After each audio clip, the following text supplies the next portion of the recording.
Hello and welcome. I'm Dr. Adam Dorsey, a psychologist in Silicon Valley, and I am the host of Super Psyched, a podcast dedicated to supercharging your life. Each episode contains fun, high-quality interviews with experts looking at psychology from all angles. Super Psyched is your tool to get more of what you want in your life and less of what you don't. Have you ever finished a weekend just as exhausted as you were when it started? It can be so hard to pull ourselves away from the work week, let alone the enticing glow of the devices that are designed to grab our attention. When the weekend arrives, we often go for the easiest thing. Pick up our device and half look at social media while half binge watching some new streaming series. Because of our unwise time investment, it is no surprise that we are not rejuvenated after our precious weekend. This episode is about the importance of taking a true and rejuvenating day off every week. We explore the roots and rationale of the Sabbath, as well as how to take a real and full day off. I had the incredible pleasure of interviewing Tiffany Shlain, who knows how and why to take a weekly sabbatical. She has documented the health benefits of this weekly practice she describes as a tech Shabbat in her fantastic book, 24/6, The Power of Unplugging, One Day a Week. Tiffany is a modern-day Renaissance woman. She is an Emmy-nominated filmmaker, the founder of the Webby Awards, which is basically the Oscars for the internet, and she lectures worldwide on the relationship between technology and humanity. So listen in as Tiffany and I do a deep dive into the science of a weekly tech Shabbat. Tiffany Shlain, welcome to Super Psyched. Oh, I'm so psyched to be here. Likewise. Well, I just finished reading your book, 24/6. I've been a fan of your work. I love the fact that you created the Webbies and put constraints around the acceptance speech, which we'll talk about. People such as Prince and Al Gore have been limited to just 5 words out of fear of being whipped by a dominatrix on stage. True. But what I'd like to do a deep dive, at least initially, around is the idea of a tech Shabbat. It's particularly important right now, just a timestamp. We're in the midst of COVID. I think your book couldn't be any more relevant. And before I even ask you what a tech Shabbat is, folks, after reading this book, I came up with a new term, and it's called the quadruple P variable. The quadruple P variable is power percentage per page. And every one of these 256 pages has at least a gem, but usually multiple gems per page. And Tiffany, I will be giving your book out to so many people with whom I work. It's just such a gift. But what is a tech Shabbat? So a tech Shabbat is a term that my family has used for the last decade. We turn off all screens from Friday night to Saturday night, and we call it our tech Shabbat. And we are Jewish, but I should say that we don't come at it from a religious way. I mean, we're very culturally Jewish, but the only people that I knew that did a full day of rest, not just a Shabbat dinner and candles, but a full day of rest, were Orthodox Jews. And they're very observant. And that felt so far away from who I was or anyone I knew that when we started doing a full day, Friday night, we turn off all screens for a full day. And it is our modern version of Shabbat, which is a day of rest, which I think our society has never needed more. And then, what is rest in the 21st century? I think screens they've been such a lifeline in the pandemic, but they cause a lot of stress. And there's a lot of stuff that goes on and energy that's sucked and given and drained and on the screen. So, of course, I wrote this book before the pandemic, but right now there's been a whole resurgence of interest. And I'm just working on a piece right now articulating how the tech Shabbat is like 10 times more important to my family for our well-being, our mental well-being, our sense of time, our sense of place during the pandemic. That was such a long answer. I'm sorry. That's a great answer. And that's one of the things that I do here on Super Psyched. I really I'm talking to experts. I'm not here to cut you short. So a Shabbat literally the word sabbatical, or the Sabbath, or the day of rest that's now been in most society in the United States is relegated to Sunday. Historically, the word Saturday has come etymologically from the word Shabbat. And you explain how even the earth needs a rest every 7 years from being tilled and farmed, and that there seems to be something about seven, about doing it this way, and that George Washington was a proponent of it.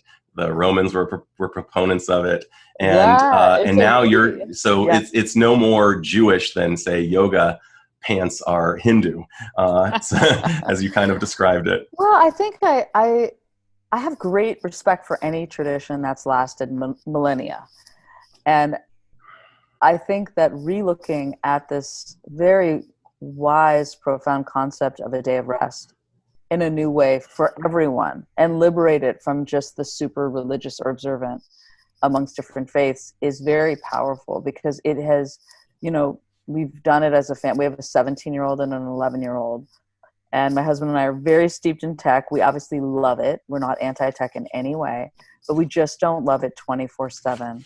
And we've created a society that is consuming, optimizing, doing, connecting, notifying, texting 24/7. And I don't think it's healthy. And I know it's not, because the reason we started it is I had a very dramatic series of events where my father died of brain cancer, and my daughter was born within days. And I really felt like it was one of those moments where I was being grabbed by the shoulders and what's important.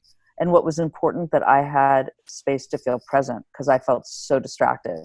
And I feel like we're in another moment in time where the whole world was just running around in circles and consuming and optimizing and flying on planes and being overscheduled and all of this stuff. And it was like, we're told to, I feel like the life is grabbing us by the shoulders and saying, what are we doing? Is this a good way to live?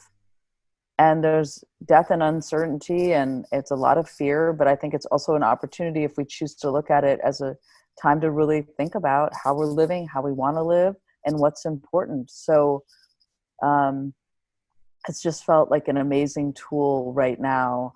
I think the other thing is, so many, I don't know if people have said this to you, but so many people have said, time is blurring together. Everybody says that in my practice. Right? And this is a way to stop the blur of time. I mean, I know what day it is, because I'm either looking forward to my tech Shabbat, which I do starting usually today or tomorrow. I'm already like, oh, it's only 3 days away. And then I get this beautiful day, which is our family's favorite day of the week. And then it resets you each week. And you're like, I have the stamina and the well-being, and I got some peace. I got some space away from the news. I got some space away from being so connected, which seems like so great. We can connect with our family and friends every second, but it's good to have some time where you're not just responding. And then I have enough reset and reboot for the next week. And so it gives me this very clear boundary of time. And I have a very clear idea during this very blurry period. We don't know when it's going to end. We don't know what day it is. It gives you this sense of ritual and week that is really important during this period. So I feel like there's so many benefits that are revealing themselves right now in this period too. I want to highlight something. This is taking place in Silicon Valley, and you have one of the most complex and complete relationships with tech that I've ever seen. You were the creator of the Webbies, which is basically Academy Award for the web. You have also said one of the great gems that you dropped in the book. There's so many, was use tech, don't let tech use you. Yeah. And you love tech, and you also recognize that we need to be on the user end and judicious about its use, rather than becoming just tools of tech. Yeah. And it sounds like, oh, sorry, go ahead. No, I mean, my thoughts have shifted a little bit since the pandemic, because I think right before the pandemic, I was really feeling like we were being manipulated. Like the web was used, social media felt very much about FOMO and comparison, and it was bringing out our human weaknesses and not our strengths. Weaknesses around jealousy, and wanting what we don't have, and not being grateful for what you already have, which I think is a weakness versus a strength. But during the pandemic, social media has been such a beautiful place. I really have been not always, but I have curated my feed. So we'll talk about that too, of just people that are posting interesting or inspiring or connective things. But during the pandemic, I really saw social media being used for connecting, for sharing information, for collaborating, for inspiring, making you laugh until you cried. So I have like a renewed love and hope of the web right now, that it's more of the web we want instead of the web that was being driven by the tech industry and eyeballs and consuming and attention. So, but at the same time, I'm worried that there's too much power being amassed. I'm worried about the election not happening. We're immediately spending all of our time. It accelerated the use of technology in so many ways. So we need to be just as vigilant and on guard with our own mind, our own time, our own attention. And that's what Tech Shabbat does every week, is I get this space to go, okay, let me look at what just happened this week. Like I journal a lot I write a lot on Saturday. I think a lot on Saturday, that in a way that I don't think during the week, because I'm so interrupted every second. I can't complete a deep thought because there's a notification or something.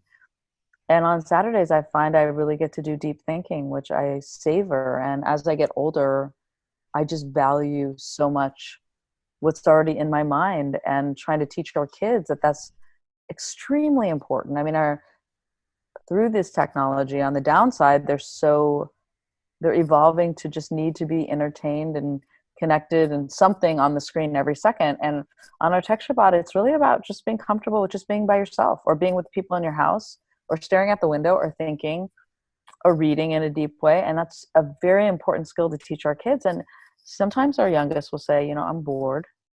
And I will say, that's a runway to your most creative thoughts, which I do believe. And to teach our kids that that's a state, it might be uncomfortable. Yes. But it's going to lead to something, a breakthrough, because that's where creativity comes through. And I talk about that in the book. And right now, we're all very uncomfortable. I was actually, as a fellow Jew, you'll appreciate this. Yesterday, I was thinking the word for this era is shpilkas. Can you explain? Can you unpack what that Yiddish term means? Shpilkas is such a great word, but it's like agitated, and like my family used to say, it's like ants in your pants. Like you want to go somewhere. Right. You've got shpilkas. And we used to call my dad Dr. Shpilkas, because he loved to travel. And if he hadn't traveled in a period of time, he like needed to get on the road again. Right. So, but it's a state of kind of like you need to leave and do and be and go and do something. So I really vacillate between a lot of feelings during this pandemic, because on the one hand, I think it's like a big forced Shabbat for everyone. We are forced to be at home. We are forced to really spend time with our family in a way that we haven't before. We're cooking more. We're not consuming. It's all the things that are about Shabbat. On the other hand, I think like everyone, I really, want to see my mom. I'm wanting to see my friends. I love to travel, and is that ever going to happen again? So then I start to get, oh my gosh, was that way of life completely gone? And are kids going to ever know that? And so it's such a mixture of emotions. Oh, wait 1 second. Hey, Luma, sweetie, I'm on a podcast interview. So can you go on mute? Thank you. Sorry, we're all using the same space. So I think it's a mixture of all these feelings, but I know that a strategy and tool for helping all of that is this idea of Shabbat. And what we call Tech Shabbat is just having a day that's unlike all the other days, that's really a protected space. Because right now we're under this boundary of space. We are told not to leave the house. But we have no boundaries of time right now, which is why everything is so blurry. And every day feels like the next, because we're kind of working and connecting and social. It's all blurred together. And that was what was so exciting in the early days of the web and the webbies and technology, is that it can blur the boundaries. You can work from the beach, you can do this. But after a while, it didn't feel good. I don't want to work from the beach. I don't want to be gotten a hold of it every second. So the more I read about the theories from Abraham Heschel, a Jewish philosopher and rabbi, about Shabbat, this temple in time, not in space, but in time, and the value of boundaries. And listen, you're a therapist, and boundaries are important. I think boundaries can sometimes set you free. That's the one word I think of the most on Shabbat, is I feel liberated. I feel liberated from all the obligations that all these texts and notifications and social networks. They're amazing and nourishing, but they're also exhausting. Totally. And so that was also I'm very, very long with you. Normally I try to say things succinctly, but I love what you're sharing. And I want to go back to that idea of constraints and the freedom within those. You kind of describe the freedom within the rules and the constraints and the anxiety reducing effect it can have on people. The rule that was created for the Webby's awards, I believe, was no more than 5 minutes. And 5 words. 5 words. Sorry, I'm sorry. No.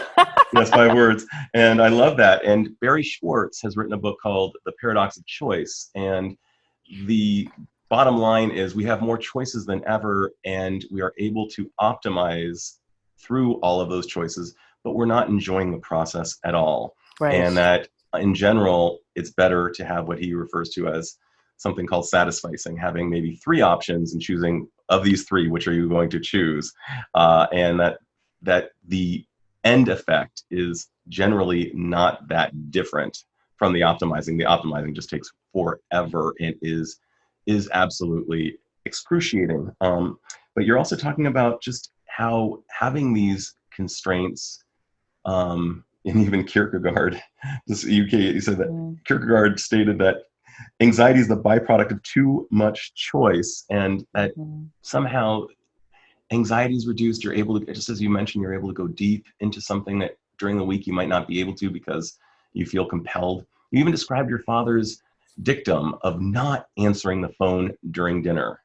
Yeah, very sadly, he died, and it's as if you're carrying the torch of your dad. He was very present. In fact, at his funeral, even people I didn't know, he had so many people come. He was a very loved person and respected and total mensch. And just, we were best friends. And he, a lot of people came up to me and said, your father made me feel like the most important person in the room. And he really did look you in the eye. And it was like the world disappeared. He was so interested in talking to you and asking questions and sharing his own ideas. But he was like, you were just in a vortex of connection and presence. And no one's like that anymore. I just feel like, I'm curious what it's going to be like when we get out of this pandemic, because we're so starved for human connection. I hope the lesson we'll learn is to be present when we're with other people. I mean, 2 months ago, you're talking to someone, you got your phone out.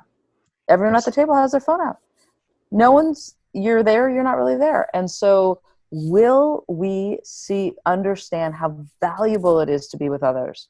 So when we do take 20 emails to make a lunch date with a good friend, when we finally have that lunch date with our masks on, whatever it looks like, will we put our phones away?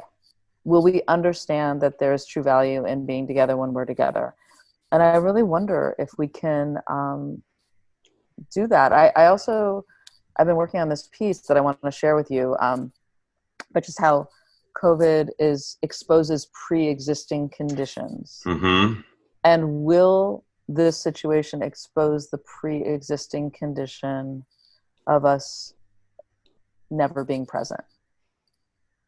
Will we somehow, this social desert we've been living in, make us truly appreciate when we are together? That's it. That's a big question. Such a big deal. And the net effect, I mean, if you've ever seen the still face experiment from Harvard, it's 3 minutes, just Google it and go onto YouTube. You see a mother and her daughter who clearly have a great relationship. And you can see that even though they're connecting non-verbally, that there's just this profound presence. And then she's instructed to just go still. And then immediately the daughter senses that something's wrong. And eventually, because the mom is not tracking with her daughter and not attuned, the daughter begins to just completely lose it. And it's painful to view. We're doing that all the time when we're texting while talking. 2 people who I love, Simon Sinek and Olivia Fox-Cabana, who wrote The Charisma Myth, describes how we can all increase our charisma. Simon Sinek has a dictum of just no phones at the table, period. We're here to connect. And you mentioned that, and I thought that was amazing. And Olivia Fox-Cabana says anybody can learn charisma, and your father basically did the big three that she describes, which is power, presence, and warmth, making you feel like you're the only person in the room. What's it like to be in the presence of someone who just really is tracking with you, attuned to you, sees you? I'll have to read that book about charisma. That's interesting because, I'm doing this weekly challah baking during the pandemic. What is challah for those of who don't know what it is? Well, so it's a Jewish bread. It's very yummy. It's like a sweet bread. If you've ever had an everything bagel, we put the everything on the everything bagel on our challah. So we call it everything challah. It's so good. You're going to eat it at our home one day. But fantastic. We, for the last 10 years, every Friday morning, I make the challah with my daughters, and then it rises all day. And in the afternoon, it gets braided, painted, and we cook it right before. We always usually have guests over. That's something I really miss. It's like we're having a dinner party every Friday night, our Shabbat dinner, which kicks off our Tech Shabbat. But anyway, so it's very meditative, and it's a beautiful ritual because it takes a long time to rise. And totally. in our immediate culture where we want quick satisfaction on everything, it's a lesson. It's like the challah is different every week. It's such a lessons of life. Kneading the challah is very meditative, and we have a song where we're pushing our love into it. We're pushing any frustration into it. We're just like, the week is being kneaded into the bread. And then maybe even the energy is baked out. And the energy is baked out. And then that's brilliant. And when you share it with other people at the challah, you always feed at our table. You don't feed yourself, you feed someone else. And it's anyways, it's this beautiful ritual. So I've been doing that for 10 years. Everybody feeds each other. Yeah, we don't. It's almost like that old tale of heaven, if you're familiar with it. I don't know it. Well, somebody goes to hell, and he's given a choice between hell and heaven. He sees that there's a great food on the table, but everybody has such long arms that they can't feed themselves, and they're not eating. He goes up to heaven, and he sees that people are feeding each other with those long arms. Oh my God! And that's an old. Isn't that a great story? So you're doing, it's. Wow. Okay. I love it. You might need to come on the challah bake this Friday. Oh, I'm all in. Let's do this. I will ask you at a certain point to share that, which I would love. Okay, so during the pandemic, it was my older daughter, Odessa, was like, "Oh, we should do a baking. We should do baking online." So we are now in week 8, and I have to tell you, it has been so joyful. Last Friday, we had the authors Roxane Gay. I bring in guest bakers too. And Debbie Millman, and we had about 150 bakers on Zoom, and I'm teaching everyone how to make our challah recipe, but we're also talking about life. There's like a 15-minute period where the yeast is rising, and we really check in about what's going on during the pandemic. And it has been so cathartic, and we're so present, because when you're making bread, also, there's a couple things happening that my friend was just pointing out, is that you're doing something, you're kneading, there's like steps in the process, but it's like there's a way to connect in this whole different way when you're all making bread together over the internet. It's such a crazy, I can't even really describe it, but come join us, and I'm going to ask you that question, because that would be so much fun. I'm all in. Yeah, that's just absolutely beautiful. And ritual, you speak, I mean, they're just rituals really so many, it's almost like you're sparkling, sending confetti into the air with each little piece of confetti having a different benefit of Tech Shabbat. There are just so many. One of the things that you teach your daughters is, if boredom shows up on your dashboard of life, that's a signal.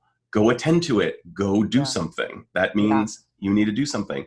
And we need to delay our gratification and enjoy the process. Let's be more process focused rather than outcome focused. My mom, who's a psychologist, and she's wonderful. She's in San Francisco, and she always tells her clients, and she's taught me to enjoy the process. Like, I remember one time there was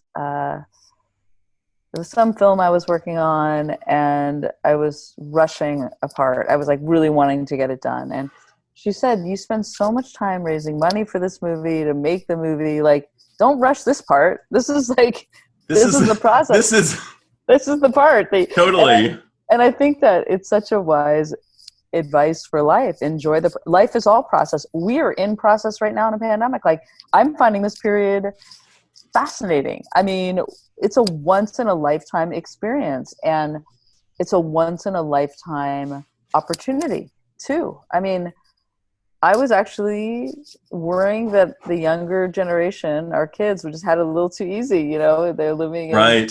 I mean, I grew up in a family of divorce. There was a lot of hardship there.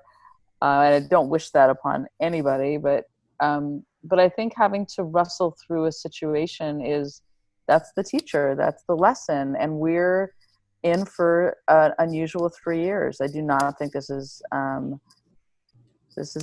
going to be here for 3 years probably, and it's going to be a very uncertain. We're going to all have to get used to uncertainty and not making as many plans. I'm a big planner. That has been probably one of the hardest things for me.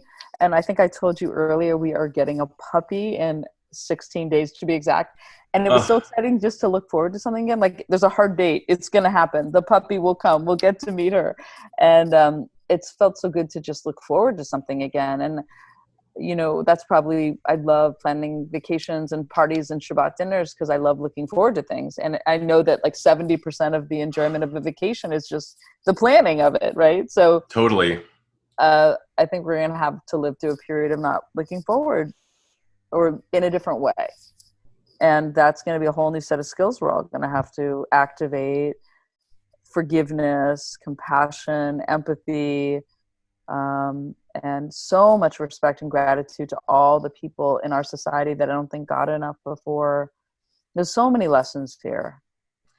One of the things that you are also doing from a neurological perspective is you're also helping fortify the prefrontal cortex, the executive part of the brain that can override the fear-based centers in the amygdala, and can allow us to make more logical, well-reasoned ideas and plans for ourselves by delaying gratification, and all of the other practices that you're doing on the Shabbat through these rituals, also through the act of trying to enjoy something. I'm thinking about that great book, The Tao of Pooh, where they describe Winnie the Pooh as like the embodiment of many Taoist principles. And they describe his relationship with honey. He goes through 3 stages. He looks forward to the honey, and he's just so excited, just the way you are about your dog, Golda.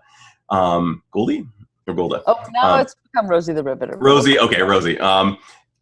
In stage 2, when he's eating the honey, he's not thinking about anything else. He's just in the honey. And a really weird statistic I read about was that many people, while having sex with their partners, are not actually thinking about the act taking place. Their brains are elsewhere during sex. So Winnie the Pooh and his honey relationship applies to everything we do in terms of being present, whether it's your father being present with you and realizing, hey, I've got a limited time on the planet.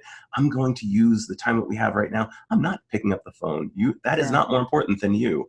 And then, of course, stage 3 of enjoyment is remembering the honey and saying, that was some really good honey. Okay, wait a second.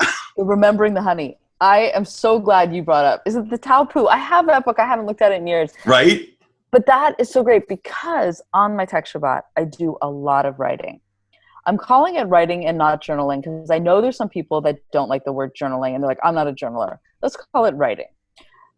Brilliant, by the way. I love Anais Nin, the French writer, has my favorite quote about journaling.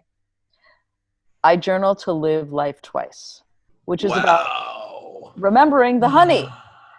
I have one journal on Saturdays just for things that made me laugh that week. It is so much fun to go through that book. Sometimes I just pick up one of my books from like 3 years ago, things that made me laugh. Exactly, totally. And I laugh my head off. Again, I totally have forgotten that the thing that made me laugh. And I relive the humor and the enjoyment. And then I have another journal of just Ken and I. Actually, Ken started this one, which I love. Because on my Tech Shabbat, I have a journal that's like big picture thinking of the week. I like thinking about time in the week, and it allows me to kind of look back. What was I worried about? What was I hoping for? What was all this? I usually do it in the week, but he started a journal that's a small little book. He only writes one thing on the page of like a beautiful moment that day and from the week. So each Saturday he'll maybe write like 4 or 5 things, like a perfect moment, just a perfect moment that happened. That's also an incredible journal to look back onto. Or what were the perfect moments that happened? It's so joyful.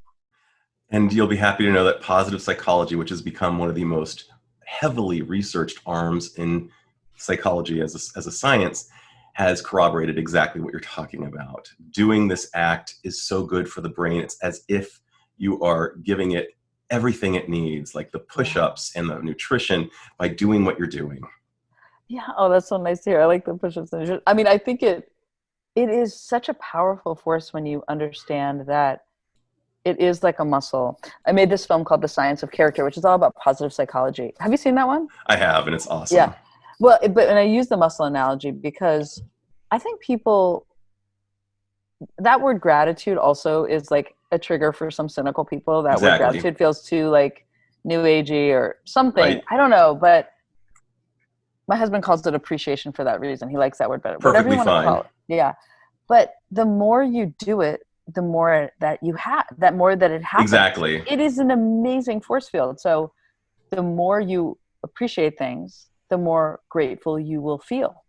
The more you empathize with someone and show your kids, oh, that must be so hard for them because of X, the more they will think that way. Like, it's this exponential power of it grows the more you do it. And so all the qualities, like if you're frustrated with yourself, you're like, I'm impatient, or, you know, I used to be incredibly impatient. I still get impatient, but I know that I always get reset on Saturdays. I feel very patient on Saturdays. And there are these levers that we have, these tools to strengthen certain parts of ourselves.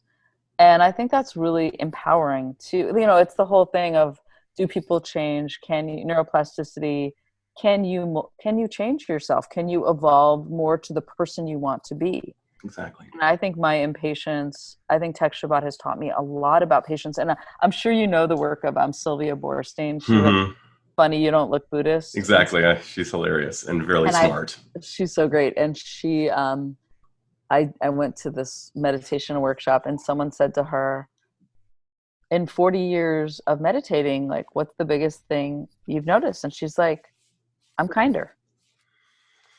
I'm just kinder. And I think if you think about wanting to incorporate Tech Shabbat or thinking about it, I just think ultimately there's so many simple things that it benefits. That was ultimately why I wrote the book. I didn't think it would be my first book. I always had this other book that I will eventually write that I thought that'll be my first book. But then there felt like such an urgency about 3 years ago that the more benefits I saw from this ancient free practice that really anyone could do in a non-religious way, the more addicted everyone was becoming, and the more I was worried about our society. So I was like, I have to get the book out. That's why exactly. I have to get this op-ed out that I want to share with you, because I'm like, oh, this is such a simple way to help right now in this period of people are worried about, you know, mental health issues and so much concern right now. And this is a way, it's a tranquilizer to the worry. And yeah. You know, you noted that disturbing trend of empathy rates going down at about 40% over the last decade, and how with the rise of AI, what's going to differentiate us from the AI itself is those previously thought of as softer skills. And you actually disqualify the notion of them being soft, which I really appreciated. Yeah. And I get it that by doing Tech Shabbat, by turning off those devices, we get to access the hardware that's really been the same for the last 35 to 40,000 years, our brain, in a vastly different environment that it's that's been thrust upon us now, that we have a love-hate, I call it a non-rejuvenative rabbit hole addiction. We are addicted to non-rejuvenative rabbit holes. And it seems like the Tech Shabbat solves for so many things, including the empathy, including allocating our time for something meaningful, so we don't just enter unwittingly these non-rejuvenative rabbit holes like sheep and just go to the bright, shiny thing, which sometimes is actually really bad for our brains. Yeah. One of the other things I noted is that you have a great sense of humor, a ton of levity, and here you are acting as the sales rep to your family for, hey, guess what? We're going to be different from everybody you know, and we're going to turn off all tech for 24 hours, perhaps be looked at a little bit like we're weird, and for certain, you're not going to get to use your devices during your precious Saturday. Tough sell. How in the world did you close the deal?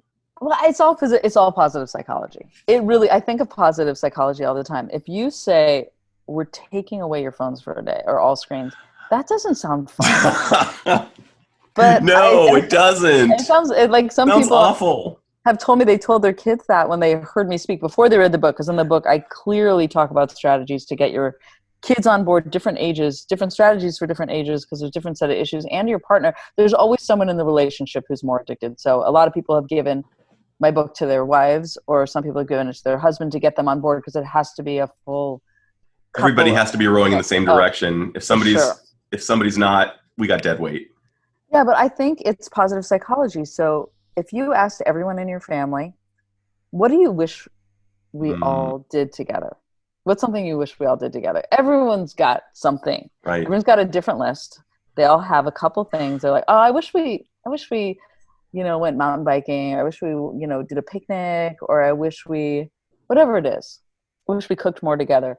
And then basically make the day filled with that list, and it'll become everyone's favorite day. It's not a day of things being taken away. It's things you get back, and it's all a positioning. So you say, let's fill it. Let's do a day once a week that's like filled with what everybody wants to do, but it just is not going to involve screens. That's the one boundary. And I actually, at the end of the book, list all the things that are fun to do without screens by age, which it was sad that I even had to include that, but it's so important.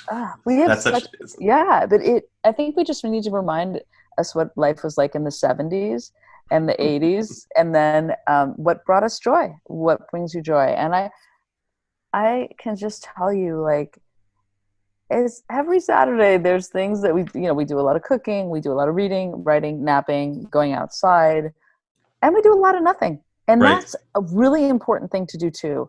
We are so optimizing every second to be productive and producing and creating. And that we need to teach that, like, let the land lie fallow. It's what you were bringing up, that the land every 7 years needs a year from producing. And every 7 days, we need a day of not producing.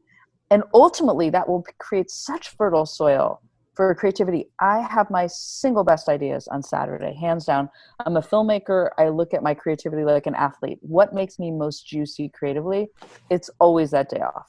And then my husband is so productive on Sunday. I don't jump right back into everything like he does, but he lived in Israel where they really shut the country down. And he's in Israel, most people don't know, but they don't have 2-day weekends. They have a 1-day weekend. But because they're taking a true day off, it's as if, he says, it's as if I've had a 2-day weekend and I feel so ready to go on Sunday.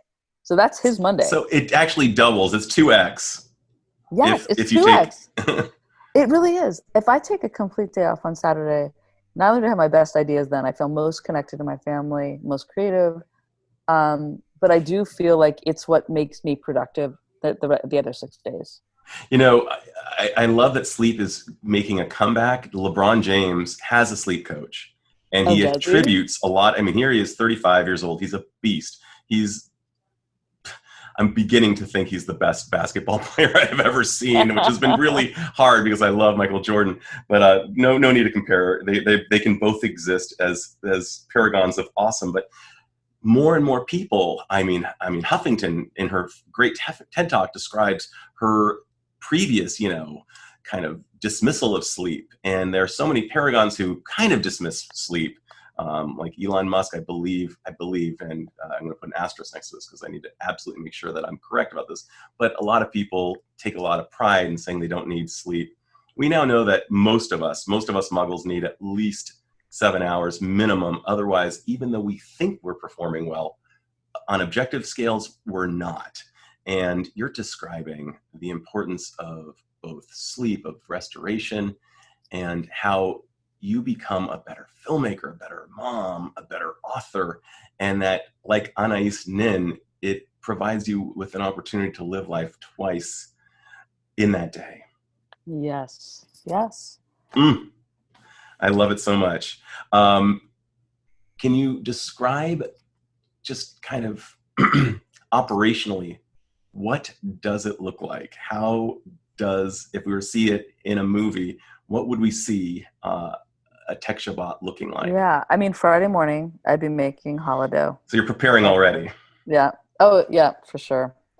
And then I usually, the one day I go to the farmer's market and I try to get some fresh fruits and vegetables and fresh cut flowers, either from my garden or the farmer's market. And then Friday afternoon, like during normal period when maybe the girls had soccer games or basketball, I would have one piece of paper with like a Sharpie and like, do we have anything on Saturday? Hopefully we don't have very much, but sometimes there'd be a game or where's the field. I always had my one person on the team that was like, had my landline number. We have a landline. That's very Right. important. Really good to have in California anyways for wildfires and earthquakes and a million other reasons. But This is not a VoIP. This is like an old school landline. yep, connected to the wall. Really good for real emergencies. Like we've had many in California. And they have that number to call if like the field changes or the random things that happen, which hardly ever happen, but if they do. And then we make the exact same meal every Friday night. So there's no guesswork. We always have people over normally. So we start shopping at like 5. We all cook together and everyone's got their different role. We know exactly what to do. So there's no, we got Billie Holiday on, the holla's in the oven, doorbell rings. And then, Ken usually is like racing to write one last email before the doorbell rings. Doorbell rings and then all screens are off. We have a great meal together. It's a different kind of meal because there's no screen and people know that they're coming. There's no screen. So just tends to be the best conversation of the week. And we do talk about real issues. I have conversation cards. We get into it and it's very fun. And then I have the best night's sleep of the week. And then in the morning, we usually get up before the girls now that they're sleeping in more and we write or talk. There's things we save, like as a couple, we'll be like, let's talk about that on Saturday because we know we're just too distracted to talk about something deeper. So Saturday mornings when we save certain things to talk about. And then when the kids come down, we usually kind of meander into a very wonderful, luxurious day that has, cooking and reading and playing and going outside. But it's really a wonderful day. And then by 5 p.m., everybody, that's our cutoff period. People can go back on the screens. They're usually psyched to go back on the screens. We're psyched to usually, that's our night that we go out on a date. Hey. Days we've just been going to the upstairs or outside for a walk. Right. Or something. But, and then you reappreciate technology all over again because it's also good to reappreciate it. Like we live in the 21st century. We have this web that has allowed us to all stay connected during this pandemic. I mean, Ken and I have talked about what if the pandemic happened 30 years ago and we had no way to stay in touch. So what a blessing that we live today and how can we use it more wisely? I think that's the big thing. So Saturday night I go back on, but I try not to go on too much. And that's what it looks like. It's pretty great. And going back to LeBron James and sleep, I think if you look at the definitions of technology, it usually makes things more efficient and faster. Like any ad for like a new processor, a new iPhone, faster, it's going to make you more efficient. Exactly. If we look at rest as a technology, it's a really interesting way to reframe how important rest is. It will make you more efficient. It'll make you more productive. It will make you more connected. It'll make you more creative. So that resting and a true good night's sleep and rest away from screens can do all those things too. Totally. And yeah, LeBron is the proof. I mean, I've just never seen anything like him. And he really, really values his sleep. I'm also taken aback by not taken aback in a bad way, in a good way, by the idea of just connecting with your husband. So many married couples don't make time for that. And it sounds like you and Ken really make that a conscious effort. So important. I mean, as a child of divorce, I mean, it's so important to carve time away from your kids to really connect. I mean, it's so important. I mean, I would say, every morning we wake up before the kids. So when we're drinking coffee, we check in, which is so important. So we're not just starting the day staring at our screens, sipping coffee, but we have a check-in, have a hug, and I talk about the importance of like a greeting, exits and entrances. Actually go there for a second, if you don't mind. I love that practice that you and Ken have. Well, we learned it at Esalen in this great workshop, and just exits and entrances. Start the day with a hug, end the day with a hug. It's like super, not just like a half-assed hug, but like a real hug. So when he comes down the stairs, or when I come, whoever's woken up first, we stop whatever we're doing, walk towards each other, and give each other a hug. It is super simple, but it is so, and we do that with the girls too. They come down, give them a hug. And yeah, it's so wonderful. But so we do that check-in in the morning, but that's brief. That's not very long. But Saturday morning is our bigger connection check-in. And then Saturday night is a date night. You know, it's more fun. And, you know, we used to always go to the movies, which I love going to the movies, and out for dinner, and a night away from the kids. And they love it too, a night without the parents. So Right. It's like a win-win for everybody. Wonderful. Well, I've just got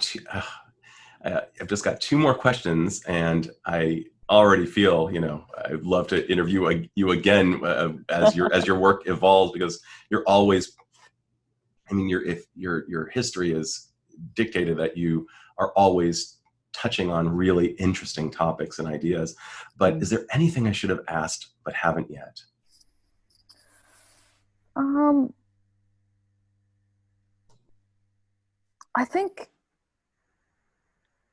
I just think this is a really good time to try a practice like this. You know, they say that, and I say in the book too, that if you're considering this, that you need to do it. It's about the repetition. It's the weekliness of it. That's the habit. And right now, our time is stretched before us. It's such a great time. If you think, what would be incredible to take away from this experience, and instilling a valuable habit would be a great thing in your life that brings so much back into your life. So, you know, I go into the kind of how and the details of it, because I think that's important to get everyone on board and do that the right way in the book. But I just feel like it's my offering right now. Like I was working on this op-ed, and there's a couple different things I could share right now. But this one, I just feel like it's such a valuable way to live. And I just turned 50 this last month, and it's just like the best thing I've learned as a human on how to make life more meaningful and valuable and connected. And it's, you know, being Jewish, I feel like it's a great gift. It doesn't need to just be for Jews. And again, I'm not a religious person. So that was a lot of what I write about in the book, is trying to decouple a lot of the religious language around it with the wisdom in it, so that it can be accessible and liberated for everybody. And a lot of Jews I know have never done a full day of Shabbat. Maybe they do a dinner, and which is beautiful, a Shabbat dinner and the candles. But there's real value in the tagline of the book is the power of unplugging one full day every week. And that is what I've grown to learn is the true power of Shabbat, is the full dayness of it. The full dayness of it. Mm-hmm. I like that expression, that it actually feels like a full day. Yeah. And it really resets in this very full way if you really do it as a full day. That's absolutely brilliant. You know, I used to attribute this quote to Mark Twain, but I was told it wasn't actually from him. But regardless, the quote's good. The older I get, the smarter my parents were. And I do notice that these ancient traditions have these ideas that are actually being supported by modern science. And one of them is this really ancient idea that you actually trace all the way back to its roots in the book of Shabbat in a very modern place. And how you are just continuing to get such benefits from doing this. One of the other things that's been showing up a lot, at least in my office, has been the Serenity Prayer from the 12-step program. I don't particularly specialize in working with recovery, but I love the question, what it asks of us. It asks of us to accept what we cannot change, the strength to change the things we can, and the wisdom to know the difference. And one of the things that you're constantly doing, you seem very primed to do, and possibly in part because of your father, or possibly in part because of the Tech Shabbat practice itself, is how do I ask good questions? How do I phrase things? Because wording matters. Yes. And you asked a great question around this COVID crisis, and that is, what would be incredible to take away from this? You just dropped that just a few seconds ago without apparently seemingly without even thinking about it, because this has become so hardwired in your system of asking the good question. And that's the right question. My mantra has been, this is not the opportunity we want, but this is the opportunity we have. Oh, and I love that. I've just been rereading Viktor Frankl's Man's Search for Meaning. It's like, okay, we're in this circumstance. Can we rise to the occasion? Can we let this be a great teacher? What is it teaching us? And I did I think 3 weeks ago, when I heard it was extended one more month. This is when we felt like maybe it's just going to be one more month. I said, okay, there's one more month here. What can I make sure that I learn in this period? What could I take away from this experience? But I only had the time to ask that question on my Tech Shabbat. Fantastic. And what's funny is this podcast itself was birthed in COVID. Oh, really? Yes. I just never created the time. And finally, when COVID hit, I actually came out as not, kind of like the hair club for men guy, saying, I don't just treat anxiety, I also suffer from it. And I wanted people to know that this is very normal, and the questions that we need to be asking ourselves in our own attention to our anxiety and empowerment to find courage, to embrace gratitude, and that gratitude and courage cannot live alongside anxiety. And the more we're able to step into those, the better we will generally fare. Oh, that's beautiful that they can't live. That's so great, because I feel like when I get anxious, I pull out my gratitude journal. It immediately quiets my anxious mind. Totally. I'm like, what is it going to do? What's going to happen? And then I'm like, okay, I'm healthy. I have a roof over my head. But I start just listing the things I'm grateful for, and it's like it just quiets that other anxious mind. It's such a strategy for coping, but not only coping. I think that's what it is. There's like strategies for coping, and then there's strategies to like open up whole doors of meaning and connection and purpose. Because also, I've been thinking a lot about this generation graduating. And it's such an opportunity, because it's a hardship. How are you going to serve society? What is the best use of how you can contribute right now? It's an amazing opportunity to be pushed in to ask that. Absolutely. And once again, you're asking the right questions. One of my other favorite quotes is, the quality of our questions determines the quality of our lives. And if we ask crappy questions, we will get crappy answers. It's like a Google search in our brain, and you constantly are mining the data through good questions. The other thing about the journaling, what's one of the protocols for anxiety and panic? It's to reestablish presence by noticing, okay, there's a lamp over here. That's a window. There's a plant. And that's one of the traditional ways of doing this. Well, what does gratitude also do?